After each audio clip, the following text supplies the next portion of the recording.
The chamber was old, older than most species could understand. Its walls were carved from the bones of a dead moon, polished smooth by 4,000 years of careful hands. Light came from nowhere and everywhere. Soft, blue, patient. The kind of light that did not rush. HFY sat at the center of it all. He was ancient, even by the standards of the Dravosi, a species that measured life in thousands of years. His body was long and thin, covered in a skin that shifted between gray and pale violet depending on his mood. The bioluminescent tendrils that hung from his skull, like heavy ropes of light, had dimmed over the centuries. Once they had glowed bright enough to illuminate a room. Now they flickered like dying candles. But his eyes, 6 of them, arranged in 2 rows of 3, were still sharp, and still heavy with the weight of everything they had seen.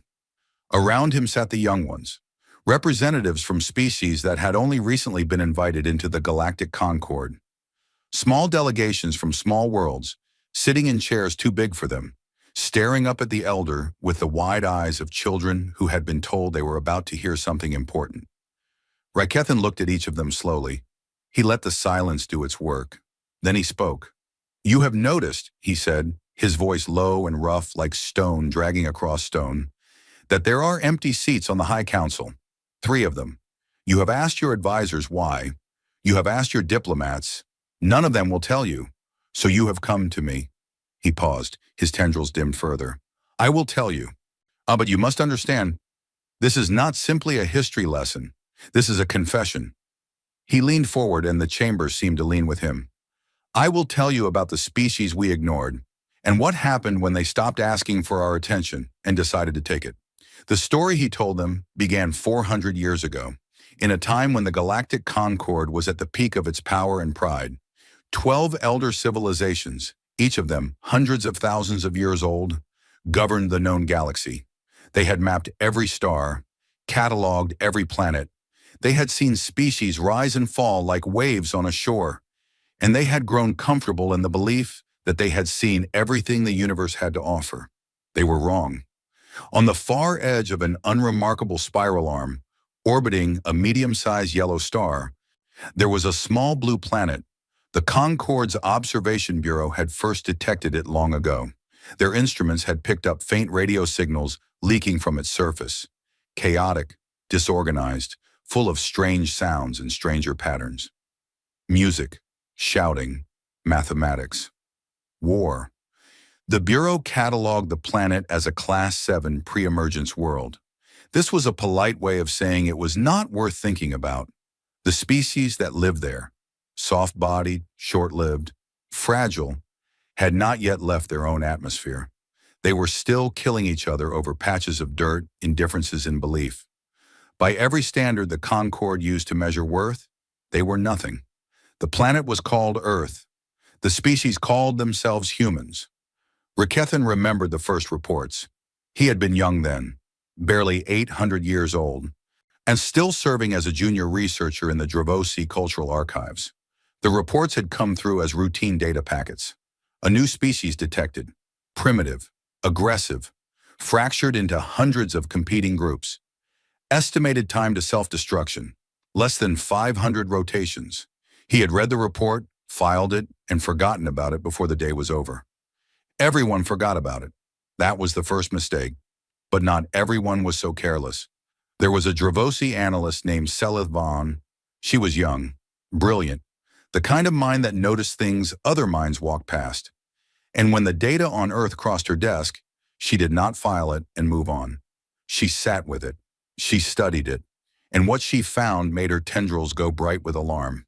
The humans were advancing, not slowly the way most species did, when climbing the long ladder of progress, one careful rung at a time, over tens of thousands of years. The humans were sprinting, leaping, falling and getting back up and leaping again. In less than 150 of their own orbital rotations, they had gone from riding animals across dirt roads to splitting the atom. They had gone from burning wood for warmth to harnessing the power that held matter together. They had done in a century and a half what most species took 50,000 years to achieve. Celith wrote a report. She flagged the anomaly. She used words like unprecedented and concerning, and requires immediate observation. She sent it through the proper channels, following every protocol, stamping every form. The report was received, it was logged, it was archived, it was never read. Rikathan paused in his telling. It's like he looked at the young species sitting before him, and something moved behind his ancient eyes. Regret, perhaps, or shame. You must understand, he said quietly. We did not hate them. Hatred requires effort. It requires you to see something and decide it is your enemy. What we felt for humanity was worse than hatred. We felt nothing. They were beneath our notice, a brief flicker of life on a small rock in a dull corner of the galaxy. We had seen 1,000 species like them. Most destroyed themselves. The rest were managed. He let that word hang in the air. Managed. The young delegates shifted in their seats. The Concord had systems for species like humanity. Protocols. If a species survived long enough to become a minor nuisance, they were given a choice: submit to Concord authority and accept a permanent place at the bottom of the hierarchy, or be quietly removed. It was not cruelty, the elder races told themselves. It was order. It was the natural way of things. The strong guided the weak, and the weak were grateful for the guidance. But humanity had not yet reached even that low threshold. They were still trapped on their single world, still fighting their small wars, still sending their desperate signals into a sky that did not answer. The Kethvari Dominion, the most powerful of the three great elder civilizations, took formal notice of Earth only once. A single meeting, a single vote. The Kethvari High Commander, a being so old that even Rikathan did not know his true age, reviewed the data on humanity and delivered his judgment in 6 words. In a non-entity, no contact, no protection. That was it, 6 words. The fate of an entire species, decided in less time than it took to pour a drink. The record was sealed. Earth was erased from the active observation list. No embassy would be sent. No satellites would watch over them. No laws of the Concord would protect them. If another species found Earth and decided to burn it, the Concord would not intervene. Because in the eyes of the Concord, there was nothing on Earth worth protecting. Seleth Vayon heard about the ruling.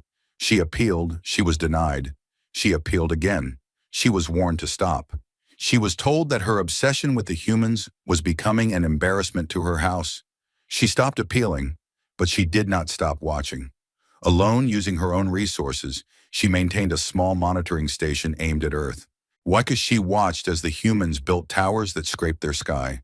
She watched as they connected their world with invisible webs of information. She watched as they reached their moon, their own moon, and stood on its surface and looked back at themselves with awe and wonder.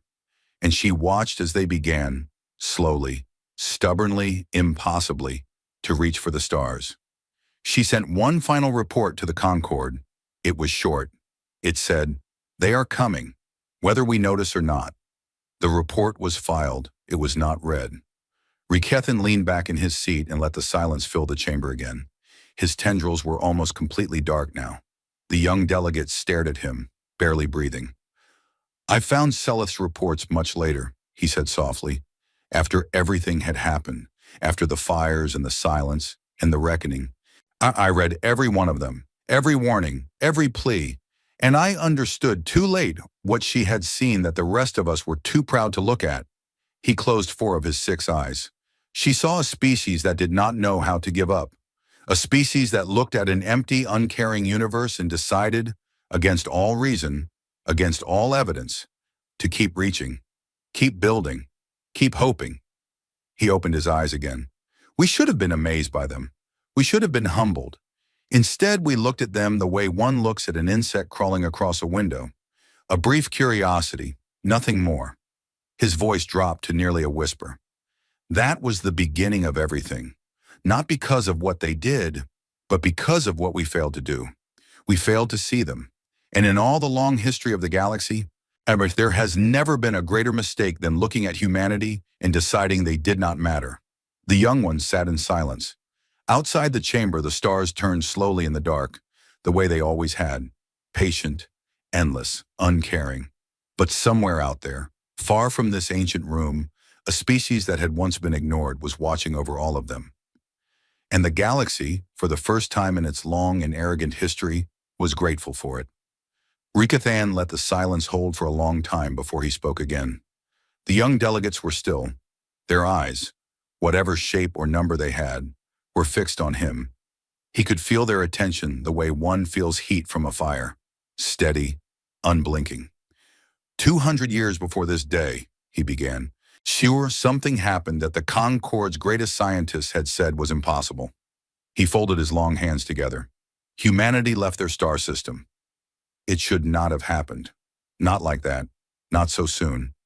Every model, every prediction, every law of physics, as the Concord understood it, said that a species as young as humanity should have needed another 10,000 years to develop faster than light travel. The elder races had achieved it through mastery of psionic field manipulation, a delicate, elegant technology that required centuries of careful study and minds trained over generations. It was an art form as much as it was science. Humanity did not have psionic abilities. They could not feel the subtle currents of space the way the elder races could. So they did something the conquered had never considered. When they used brute force, raw, staggering, almost violent computational power, machines thinking at speeds that made the Concord's finest computers look like children counting on their fingers. They did not dance with space-time. They grabbed it with both hands and tore it open. It was ugly. It was loud. It shook the fabric of local space hard enough to be detected by Concorde sensors across half the galaxy. And it worked. The first human ships appeared at the edges of Concorde-monitored space like ghosts stepping out of fog. They were not warships. They were colony vessels. Large, slow, packed with families and supplies and seeds and soil. They carried the tools to build new worlds, not destroy old ones. And they carried messages. Humanity broadcast greetings in over 200 of their own languages. They sent mathematical proofs, elegant, creative solutions to problems the Concorde had solved long ago, but approached from angles no one had considered. They sent music, hundreds of hours of it, symphonies and simple songs, the sound of a mother singing to a child, the roar of a crowd at a game, a lone instrument playing in an empty room. They sent art, paintings of sunsets they would never see again, drawings made by their children, images of their blue world taken from space, small and bright against the dark. And with all of it, they sent one message, repeated in every language they knew and every mathematical framework they could construct. We are here. We come in peace.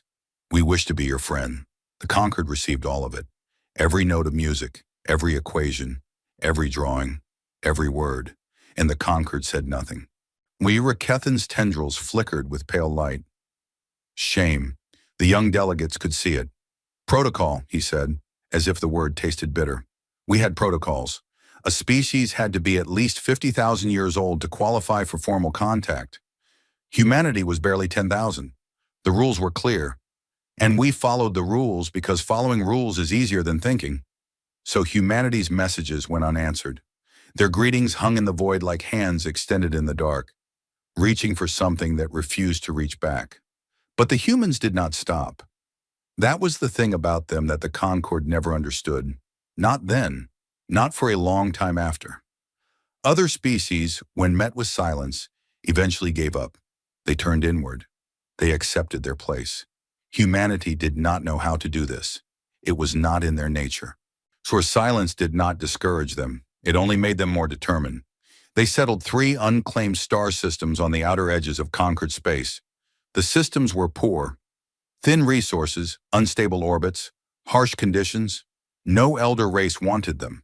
But the humans moved in and began building with the kind of desperate, stubborn energy that only a species with short lives and long dreams could produce. Within a few decades, those 3 systems were thriving. The humans had turned barren rocks into gardens. They built cities in places where the Concorde's own engineers would have said nothing could survive. They adapted. They invented. They refused with every breath to accept that anything was impossible. And still, the Concorde ignored them. Rekathan paused. When he spoke again, his voice was lower, heavier. What happened next, he said, is the part of this story that I carry with me like a stone in my chest. Every day, every night, It does not get lighter. The Velthrani hegemony was one of the three great powers of the Concord. They were a reptilian species, cold in body and colder in mind. They had built their empire over 600,000 years, not through wisdom or cooperation, but through control. They consumed resources the way fire consumes air, endlessly, without thought, without gratitude. When a system was used up, they moved to the next, and now they wanted the systems that humanity had settled, not because they needed them, not because the resources were rare, but because the Velthrani did not share. It was a point of pride. Anything within reach was theirs by right of age and power. And if something small and weak was sitting on what they wanted, they removed it the way one might brush dust from a table.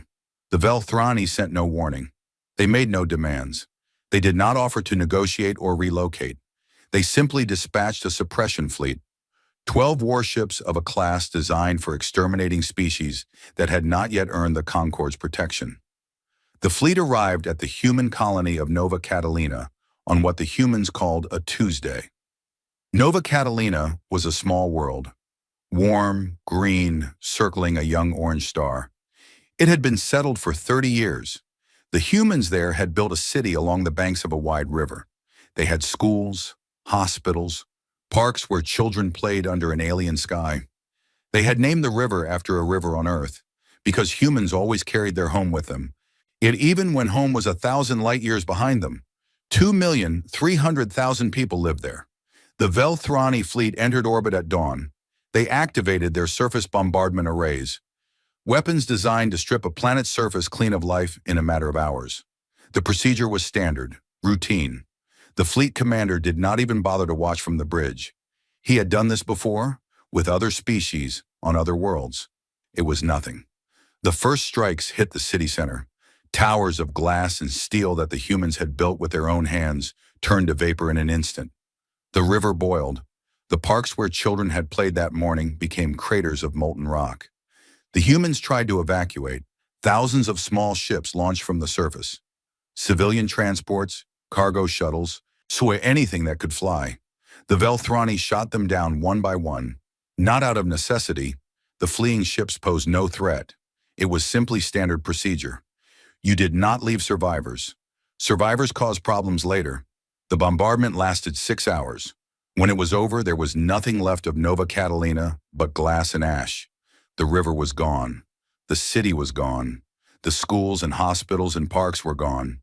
2,300,000 voices silenced in a single day. The Velthrani fleet commander filed his report. He described the operation as routine pest management. He did not mention the number of dead. It was not required. Humanity's surviving colonies received the news within hours. And then they did something that the Concord had never seen a young species do.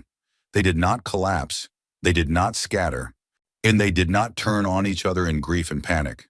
They sent a message, not to the Velthrani, to the Galactic Concord, to every elder race, to every member of the grand civilization that was supposed to represent order and justice in the galaxy. The message was simple. It said, "Our people have been murdered. Our colony has been destroyed. We ask for justice. We ask for help. Please." The Concord received the message. An emergency session was called. The 12 elder races gathered in the Grand Chamber. The same chamber where, years ago, they had voted to classify humanity as a non-entity. They debated. They discussed protocols. They reviewed the legal status of humanity under Concord law. They argued about precedent and jurisdiction and the rights of elder species to manage their own territories. The vote was called to 11 to 1. 11 races voted against intervention, against justice, against help. The lone voice in favor belonged to the Dravosi. Selith Vion, now old and silver-skinned, her tendrils burning with fury, stood before the council and begged. She showed them the images from Nova Catalina, the burning city, the falling ships, the river turning to steam.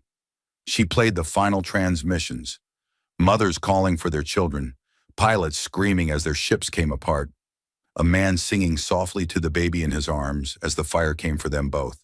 The council watched, and the council voted no. The Keithvari representative, ancient and unmoved, delivered the official statement. One cannot commit a crime against an insect. The matter's closed. Seleth Vayon stood alone in the chamber for a long time after the others had left. Then she walked to her private office, opened a communication channel to the nearest human settlement, and sent a message of her own. It was short. It said, "I am sorry. I tried. I will keep trying." She received no reply. Somewhere in the dark between stars, the humans were listening. They heard the vote. They heard the Kethvari's words.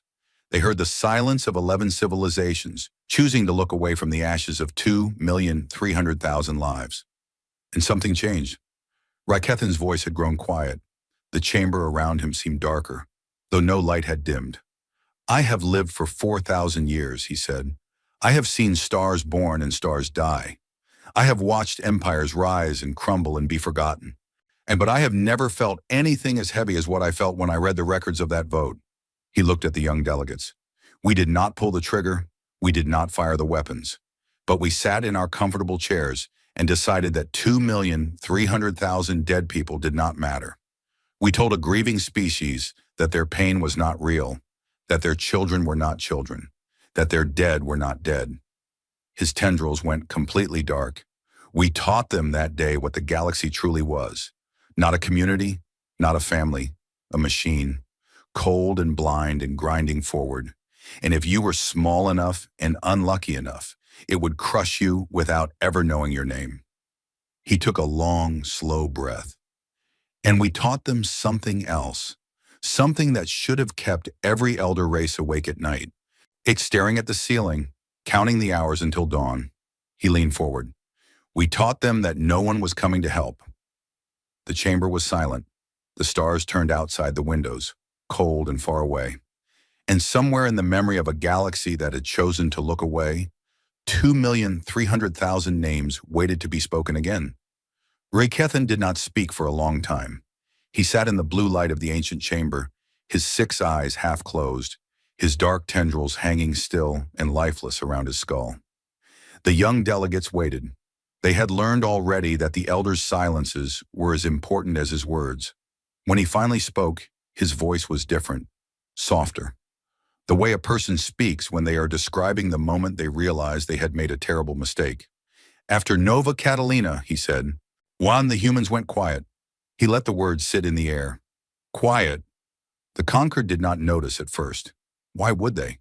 Humanity had never been loud enough to matter. Their little colony ships, their desperate messages, their music and mathematics.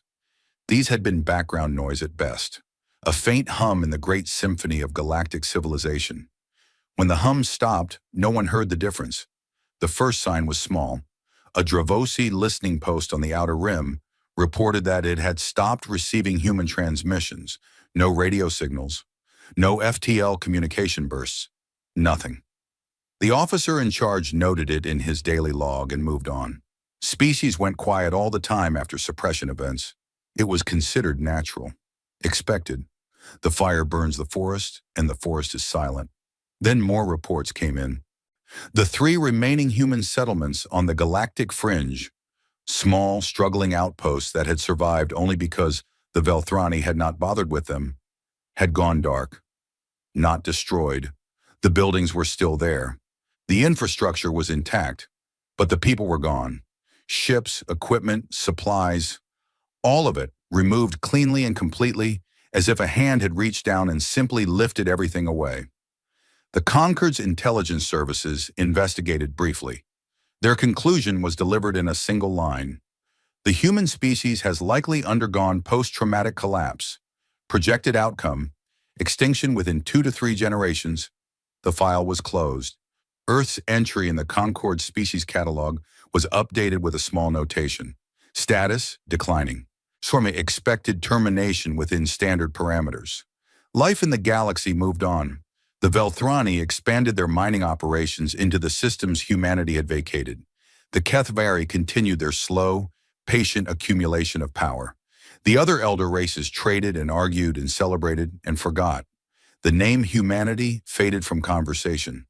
Within a generation, most citizens of the Concord could not have told you what a human was.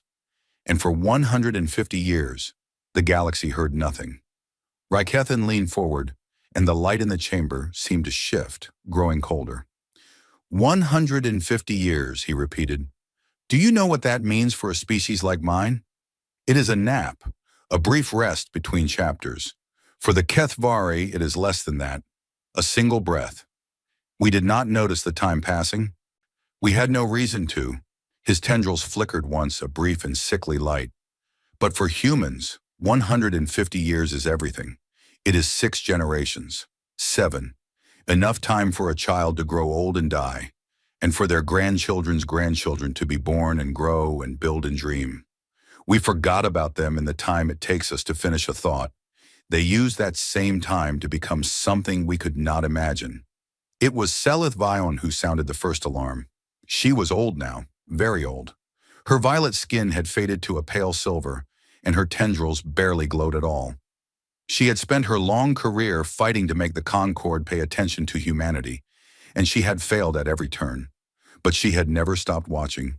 Alone with equipment she had paid for out of her own accounts.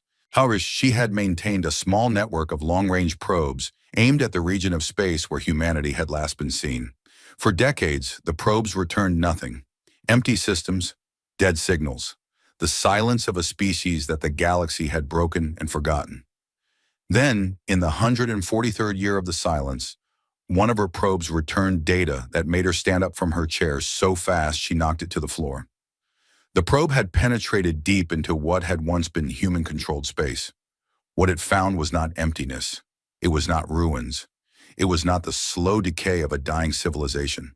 It was 912 star systems, colonized, developed, connected by a network of FTL corridors that used a technology the probe's sensors could not identify, channels that were completely invisible to Concord detection equipment. The humans had built an entire highway system between the stars, and they had done it so quietly that no one in the galaxy had noticed. 912 systems in 150 years. The Concord, with all its millions of years of experience and all its ancient technology, had expanded at a rate of perhaps 1 new system per century. Humanity had colonized systems the way they did everything else. Fast, messy, stubborn, and without asking anyone's permission. Selith brought the data to the Dravossi High Council. She expected them to panic. They did not. They simply did not believe her. The numbers were too large. The technology was too advanced. It had to be a sensor error, a malfunction, old equipment giving false readings. She demanded they send more probes. They refused. She demanded they bring the data to the Concord. They told her to retire, so she sent the data herself, anonymously, to every intelligence service of every elder race in the Concord. Most ignored it, but the HFY did not. The HFY Dominion had survived for longer than any other civilization in the galaxy by being cautious. They trusted nothing. They feared nothing. But they respected the unknown. And data showing that a supposedly dead species had expanded to 900 systems in silence was very much unknown. They sent a spy vessel, a small, fast, heavily shielded ship crewed by their best intelligence operatives. Its mission was simple: enter human space, observe, and return. The ship crossed the border of what the Concord's old maps called unclaimed territory and immediately found that the maps were wrong. In every system it entered was occupied. Human stations, human ships, human communications, encrypted so heavily that the HFY systems could not even identify the encoding method, let alone break it, and the technology. The spy vessel's crew reported what they saw with a mixture of confusion and growing fear. Human ships were not like anything the Concord built. They were angular and dark, covered in materials that seemed to absorb sensor readings rather than reflect them. They moved in formations that shifted and adapted in real time, responding to changes faster than any organic crew could manage. The humans had built artificial minds, thinking machines of a complexity that the Concord had always believed was impossible without psionic guidance, and they had given those minds control of their fleets. But the most disturbing discovery was something else entirely. The spy vessel's sensors detected energy readings coming from deep space, from inside nebulae, from the hearts of gas clouds, from places where nothing should have been. Massive structures, hidden in the cosmic fog, generating power on a scale that the HFY crew could not process. The numbers were too large, The readings had to be wrong, but they checked again and again, and the numbers did not change.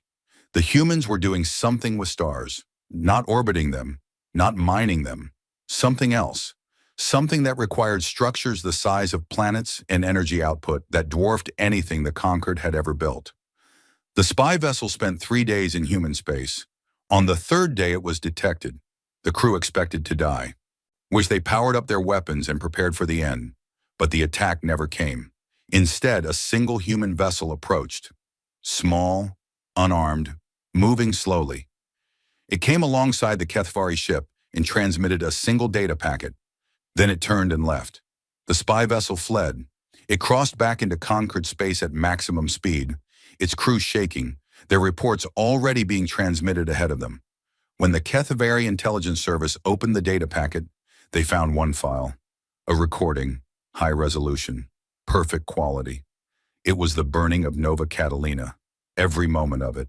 The fleet arriving, the first bombardment, the city breaking apart, the river boiling, the ships falling from the sky, the final transmissions, all of it captured from every angle. As if someone had placed cameras on every rock and every rooftop and every grain of ash. And at the bottom of the recording, in simple white text, a counter. 2,300,000 remembered. Nothing else. No threat, no demand, no declaration of war. Just the recording of what had been done to them and the number of people who had died in a single word that was more frightening than any weapon. Remembered. The HFY brought the data to the Concorde. Emergency sessions were called. For the first time in centuries, all 12 elder races gathered to discuss humanity. The data was reviewed. The recordings were played. The energy readings were analyzed. The reaction was not unified. The Velthrani demanded an immediate strike. Destroy them now, the Hegemony's War Council argued, while we still can, and before they grow any stronger, before they finish building whatever they are building in those nebulae. The HFY counseled patience. We do not yet understand what they are capable of, they said. Striking blindly at an enemy whose strength is unknown is foolishness. The Dravosi, led by Seleth Vion, in what would be one of her final public appearances, begged for diplomacy. Open a channel, she pleaded. Talk to them. Apologize. Offer justice.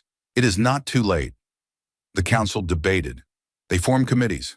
They commissioned studies. They requested further intelligence. They argued about jurisdiction and protocol and the proper response to a species that, technically, still did not meet the minimum age requirement for formal contact. They did nothing. Rekathan's voice was barely a whisper now. 150 years of silence, he said. We had 150 years to act, to reach out, to say we were sorry, to offer the hand that we had refused before, and we spent those years the way we always spent our time, talking, debating, forming committees, writing reports that no one would read. He looked at the young delegates, and for the first time, they saw something in his ancient eyes that was not sadness or shame. It was fear, old fear, the kind that lives in the bones and never goes away. We thought their silence meant they were dead, he said. We thought it meant we were safe. We thought it meant we had gotten away with it. He shook his head slowly. Their silence was not death. It was not surrender. It was not forgiveness. He closed all 6 of his eyes. It was patience. And of all the things humanity has ever shown the galaxy, their patience is what terrifies me most, because it meant they were not acting out of rage. Rage burns hot and fast and dies. What humanity felt was colder than rage, deeper. It was the quiet, steady certainty of a species that had learned exactly what the galaxy was and had decided calmly and deliberately to change it. He opened his eyes. And by the time we understood that, it was already far, far too late. The chamber was cold. The stars outside the windows burned on in their ancient patterns, uncaring and unchanged. But somewhere beyond those stars, in the spaces between the light, something had been growing in the dark for 150 years. Something that had been ignored and broken and told it did not matter. And it was almost ready. Rekathan's hands were trembling. The young delegates could see it. A fine, constant shake in those long, thin fingers that had held books and data pads and the weight of memory for 4,000 years. He did not try to hide it. 50 years before this day, he said, humanity came back. He did not say it loudly. He did not need to. The words filled the chamber the way water fills a crack in stone, slowly, completely, with a pressure that could split mountains. And they did not come back quietly. It began with a sound. Every communication relay in the Concord, every station, every ship, every personal device on every world belonging to every elder race activated simultaneously.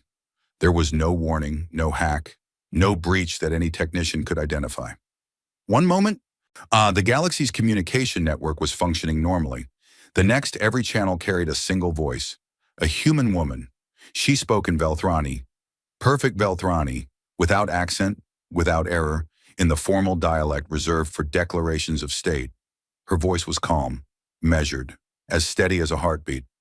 You burned our children, she said. You called us insects. You voted and you decided that we were not alive. A pause. The galaxy listened. Billions of beings on millions of worlds, frozen in place, hearing a voice that should not have existed. We remember, the voice said. Now you will remember us. The transmission ended. The silence that followed lasted exactly 11 seconds. Rekathan knew this because he had counted them, standing in his study on the Dravosi homeworld, with his tendrils blazing with a light they had not produced in centuries. 11 seconds of perfect total silence. Then the war began, but Rekathan stopped himself. He raised a trembling hand. No, he said to the young delegates, that is the wrong word. War is what happens when two powers fight for something. What happened next was not a war. It was a lesson. The Velthrani hegemony fell first. Their territory spanned 400 systems. Their military was the second largest in the galaxy. Their fleet numbered over 15,000 warships, each one built on 600,000 years of weapons technology and armored with materials that could withstand the heat of a star's surface. It took humanity 11 days. The human fleets appeared from directions that should have been impossible. Though they emerged from FTL corridors that the Velthrani did not know existed. Hidden pathways through folded space that humanity had been building for over a century, right under the nose of every elder race. The Velthrani sensors did not detect them until they were already inside the perimeter. And the humans did not fight the way the Concord expected. They did not glass worlds. They did not bomb cities. They did not slaughter civilians or burn fields or poison oceans. Every elder race in history that had gone to war had done these things because total destruction was how empires maintained control. You did not just defeat your enemy, you erased them. You made sure they could never rise again. Humanity did none of this. Their strikes were surgical, precise, almost delicate. They targeted military installations, fleet command centers, in weapons factories and communication hubs. They cut the hegemony's ability to fight the way a surgeon cuts away a tumor, carefully, methodically, leaving everything else intact. The Velthrani fleet scrambled to respond, but they were fighting an enemy they could not predict. Human ships moved in patterns controlled by artificial intelligence networks that thought 1,000 times faster than any organic mind. Every Velthrani tactic was countered before it could be executed. Every formation was broken before it could form. Every trap was anticipated. Every ambush was reversed. In 11 days, the Velthrani military ceased to exist. Their fleet was scattered. Their command structure was gone. Their government, built on a foundation of military power, collapsed under its own weight. And then humanity did something that no conquering species had ever done in the history of the galaxy. They freed the slaves. The Velthrani hegemony had maintained 14 vassal species, smaller civilizations that had been conquered and absorbed over hundreds of thousands of years. These species served the hegemony. They worked their mines, built their ships, grew their food. They had no rights, no representation, no voice. They existed to serve, and they had been serving for so long that most of them had forgotten what freedom felt like. Humanity found them, liberated them, provided them with supplies, medicine, and the tools to rebuild. And then, and this was the part that stunned the Concord into silence, Humanity asked them what they wanted, not told them, asked them. When the galaxy did not know what to do with this information, but there was no time to process it because humanity was not finished. The Kethvari Dominion had been watching. They were the oldest, the most powerful, the most feared of all the elder races. They had ruled their portion of the galaxy for longer than most stars had been burning, and they had spent the 150 years of humanity's silence building the largest fleet the galaxy had ever seen. 40,000 warships, each one larger than a human colony ship, each one carrying weapons that could crack a planet in half. The Kethvari High Commander, the same ancient being who had once dismissed humanity with 6 words, gathered this fleet in the Pale Corridor, a narrow stretch of open space between Kethvari territory and the expanding front of human operations. 40,000 ships, the greatest concentration of military power in galactic history, a wall of steel and fire that stretched across light years of space. Humanity sent 6,000 ships to meet them. The Battle of the Pale Corridor lasted 9 hours. It was the most documented military engagement in history. Every Concord species with a sensor array pointed it at the corridor and watched. What they saw changed everything. The human ships were smaller. They were faster. They were darker. They moved through space like schools of fish. No, like something more dangerous than fish. Like thoughts. Like ideas. They flowed around the Kethvari formations, finding gaps, exploiting weaknesses, striking and vanishing and striking again before the enemy could turn to face them. The Kethvari fired weapons that could destroy moons. The human ships were not where the weapons hit. Their AI networks predicted firing solutions before the Kethvari gunners had finished calculating them. The humans were ghosts. They were shadows. They were everywhere and nowhere. And their weapons. The Concord had never seen anything like them. Beams of energy that bent around shields, projectiles that phased through armor as if it were not there, devices that created temporary pockets of collapsed space-time, crushing everything inside them into nothing. The mysterious structures in the nebulae, the ones the Kethvari spy vessel had detected years ago, were stellar engines. Humanity had learned to harness entire stars, not just for energy, for weapons. 9 hours. 40,000 Kethvari warships went into the Pale Corridor. 9,000 came out. Humanity lost 400. And the Kethvari High Commander sent a message to the Concord from his damaged flagship. It contained 2 words. They win. Then he shut down his engines and waited. The human fleet surrounded him but did not fire. They waited too. The third elder power, the Ulmakari Collective, did not wait.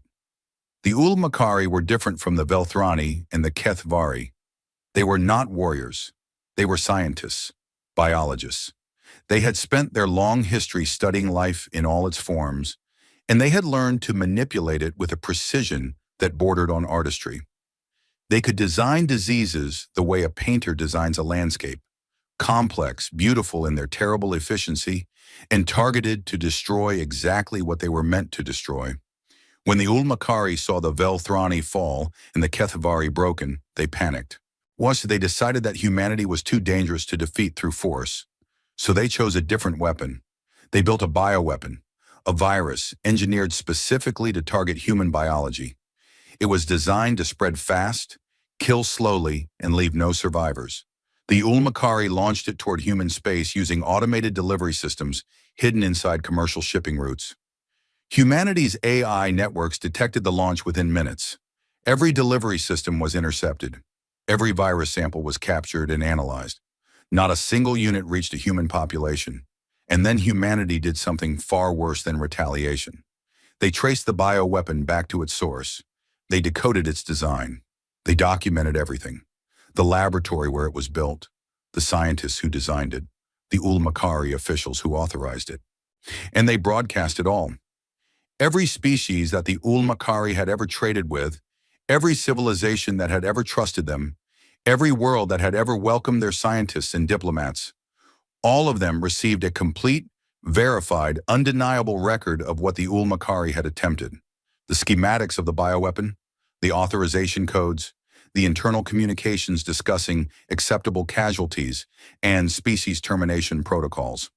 The Ulmakari Collective was not destroyed by human weapons. It was destroyed by the truth. Within a year, every trade agreement was canceled.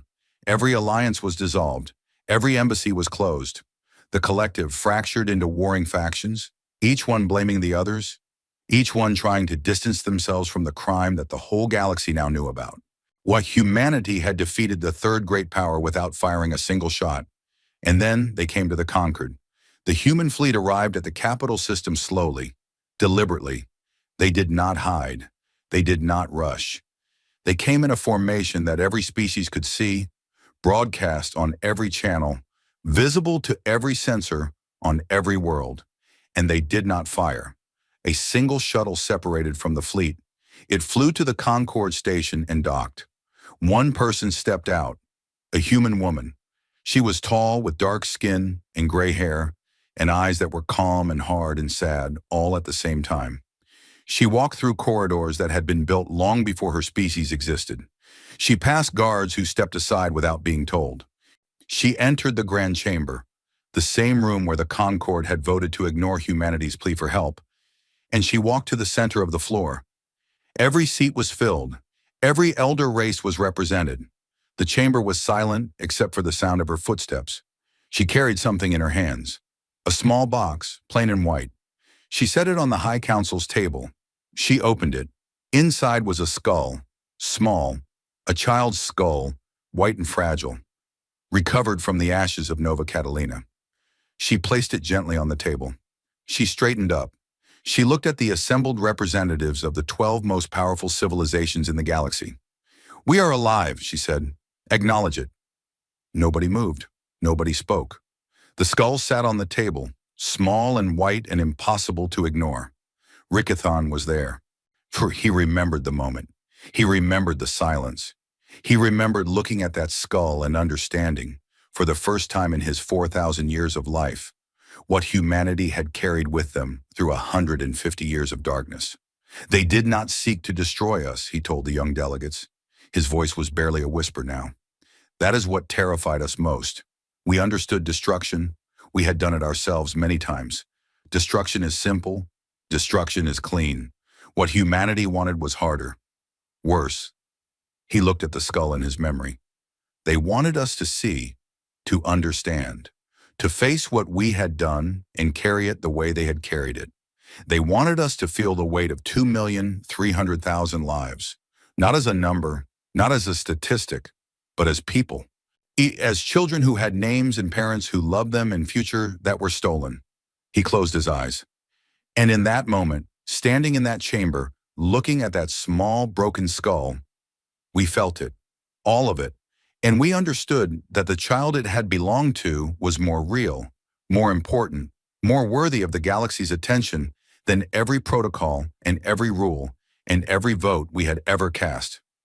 He opened his eyes. Humanity did not break us with their weapons.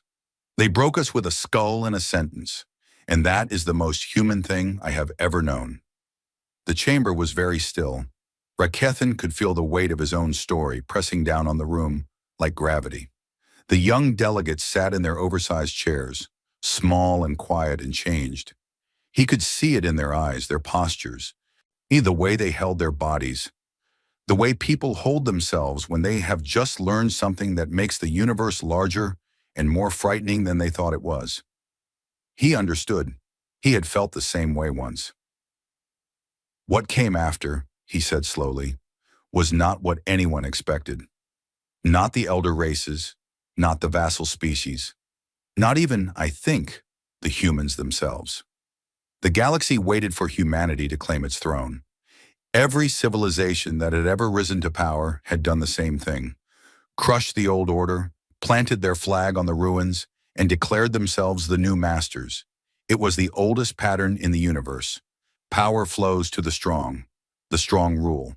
The cycle continues. Humanity refused.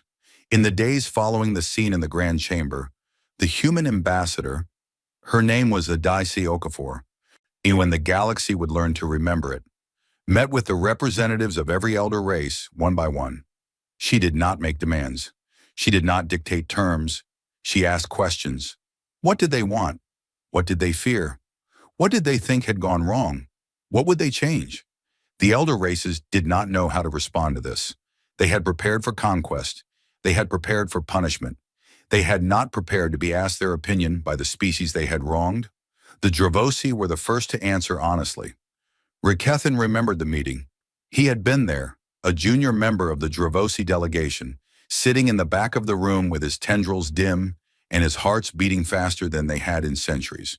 The Dravosi representative, not Selith Vaon, who was too old and too frail to attend, but her protege, a sharp-minded woman named Thelis Kane, sat across from Adais Okafor and said what no elder race had ever said to a younger species.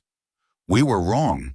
From the very beginning, we built a system that measured the worth of a species by its age, and we used that system to justify ignoring suffering and enabling cruelty. We are sorry, and we do not know how to fix it. Adais Okafor had looked at her for a long time. Then she said, "That is the first honest thing any elder race has said to us. Thank you. Now let us fix it together." The restructuring took years. It was not clean or simple or painless.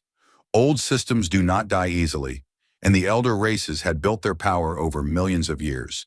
Dismantling the structures of control and privilege and indifference that held the conquered together was like taking apart a building while people were still living inside it. But it was done, piece by piece, agreement by agreement, argument by argument. The Velthrani hegemony was dissolved, not just defeated, dissolved. Its government was dismantled. Its military was permanently disbanded. The 14 vassal species it had enslaved were given full sovereignty.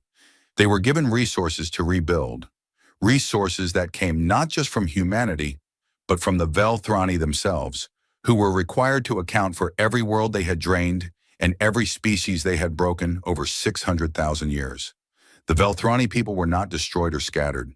They were allowed to keep their homeworld and their immediate systems. But they were stripped of power and privilege and forced to exist as an ordinary species among equals. For a civilization that had defined itself by dominance, this was worse than death. Some of them said so.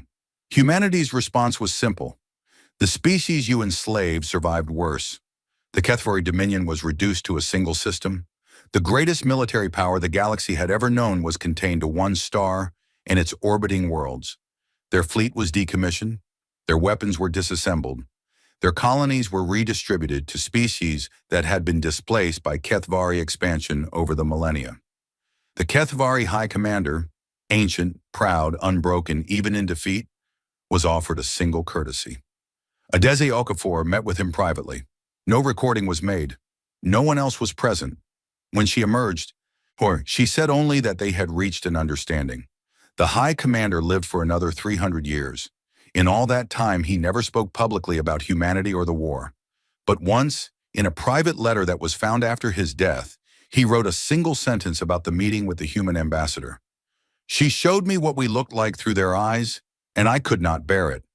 The Ulmakari collective fared no better. Fractured by the revelation of their bioweapon program, the collective broke into a dozen warring factions, each trying to blame the others, each trying to claim innocence. The infighting lasted for decades. Worlds burned, populations scattered. The great scientific civilization that had once been the pride of the galaxy tore itself apart from the inside. Eventually, the surviving Ulmakari factions came to humanity and asked for help, not as a demand, not as a negotiation, as a plea. Humanity agreed to mediate on one condition. The Ulmakari would open their archives, all of them, every record from their entire history, every experiment, every species they had studied, every bioweapon they had designed, every managed population event, a polite term for targeted extinction, that they had carried out over 600,000 years. 22 species. The Ulmakari had quietly, scientifically, methodically eliminated 22 species over the course of their history. Species that were inconvenient, species that were in the way, species that were interesting enough to study but not important enough to preserve. The archives were opened, the records were broadcast. Around the galaxy learned what had been done in the name of science and progress by a civilization it had trusted and admired. It was, in its way, more devastating than any battle. The new concord rose slowly from the ashes of the old. It was not a perfect institution. Humanity did not pretend that it would be. Perfect systems do not exist. The humans knew this better than anyone, having spent their entire history trying and failing, and trying again to build something fair on their own small world. But the new Concord was built on a single principle. One rule written in every known language, carved into the walls of the new council chambers, and coded into every communication relay in the galaxy. No species is beneath notice. No life is beneath protection. The 14 species freed from Velthrani slavery were given seats on the council. Not token seats, real representation, real power, real voices that could not be silenced by protocol or precedent or the arrogance of age. The young species, the ones that the old Concord had dismissed as pre-emergence, as not yet worthy, were brought in, protected, guided but not controlled, watched over but not judged. And humanity? The galaxy waited for them to take the highest seat, to claim the role that their power and their victory had earned them. They said no. Adiza Okafor stood before the first full session of the new Concord and addressed every species in the galaxy. "We did not do this to rule," she said. "We did not fight and suffer and wait for 150 years so that we could sit in the same chairs and make the same mistakes. We do not want to be what they were. If we want to make sure that no one is ever what they were again." Humanity took a different role. They became wardens, guardians, protectors. They patrolled the borders of civilized space. They answered distress calls. They stood between the strong and the weak and said, "Not here, not again, not while we are watching." They asked for nothing in return. No tribute, no loyalty, no worship. They simply existed, out there in the dark between the stars, and the galaxy slept better knowing they were there. Rakethan paused. His story was nearly finished. He could feel the weight of it lifting, slowly, the way dawn lifts the weight of night. "There is one more thing I must tell you," he said. Salith Vaughn, the analyst who had noticed humanity first, the woman who had written report after report, warning after warning, plea after plea, and had been ignored every time. She lived long enough to see the restructuring begin.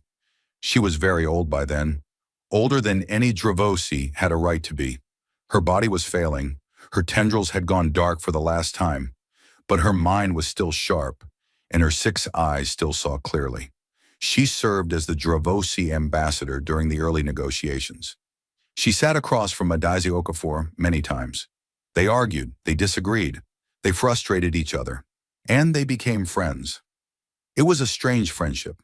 An ancient alien who had spent her life trying to make her people listen, and a human woman who had grown up on a world that existed because those people had not. They were separated by biology and history and pain and 4,000 light years of space. And when yet they understood each other the way only people who have fought for something larger than themselves can understand each other. Selith died quietly, in her home, surrounded by her family. She was the oldest Dravosi in recorded history. Her final request was simple. She asked that her name be given to something useful. Humanity honored that request. They named a deep space station after her, a massive structure positioned at the crossroads of 6 major shipping lanes, serving as a waypoint, a hospital, a refuge, and a meeting place for species from across the galaxy, the Selith Vaughn Station. It was one of the busiest places in civilized space. Ships of every species docked there, traded there, found shelter there. Above its main entrance, in letters large enough to be read from orbit, were 2 lines. The first was Selith's name. In the second was the dedication, written by Adiza Okafor herself. "For the one who saw us when no one else would look." Rakethan fell silent. His story was done. The chamber felt different now, smaller somehow, and warmer. The ancient blue light seemed softer. The stars outside the windows seemed closer. The young delegates sat in their chairs. No one moved, no one spoke. The silence was not empty. It was full, full of understanding, full of weight, full of the kind of knowledge that changes the way a person sees the world. Then slowly, one by one, the young delegates turned in their seats. They looked toward the back of the chamber, where a small group sat quietly in the shadows. The human delegation. They had been there the whole time, listening. They always listened. A woman sat at the front of the group. She was tall, with dark skin and a steady gaze and gray hair cut close to her skull. On the inside of her left wrist, tattooed in simple black ink, were a set of coordinates. The coordinates of Nova Catalina. She was not a Deza Okafor. Okafor had died decades ago, full of years and purpose. But this woman carried the same look in her eyes. The look of someone who remembered, and who would make sure the galaxy remembered too. The young delegates stared at her. She did not speak. She did not stand. She did not raise her hand or nod or smile. She simply met their eyes, one by one, species by species. And in that look was everything that Rykathan's story had tried to say. The pain and the patience and the fury and the mercy and the stubborn, impossible, unbreakable refusal to let cruelty become normal. Then she nodded, just once, a small movement. Oh, a simple acknowledgement. We see you. We will not forget you. And we will not let anyone else forget you either. Rykathan watched the exchange from his seat. His tendrils, dark for so long, flickered once with a faint warm light. He looked at the young delegates. He looked at the human woman. He looked at the empty chairs on the High Council where three great powers had once sat and decided that a small blue world did not matter. He thought about Seleth Vaon. He thought about Nova Catalina. He thought about a child's skull on a table and a voice that said, "We are alive." And then quietly, so softly that only those closest to him could hear, the oldest living being in the galactic concord spoke his final words on the matter. The galaxy is old, young ones, and in all our ages of wisdom, we made the oldest mistake there is. And we looked at something small and fragile and assumed it would stay that way. He looked at the human delegation one last time. Humanity was not the monster in this story. We were, and they were the ones kind enough to let us survive learning that lesson. The chamber was quiet. The stars burned on. And somewhere out there, in the dark spaces between the light, the wardens kept their watch, patient, silent, unbroken, the way they always had, the way they always would.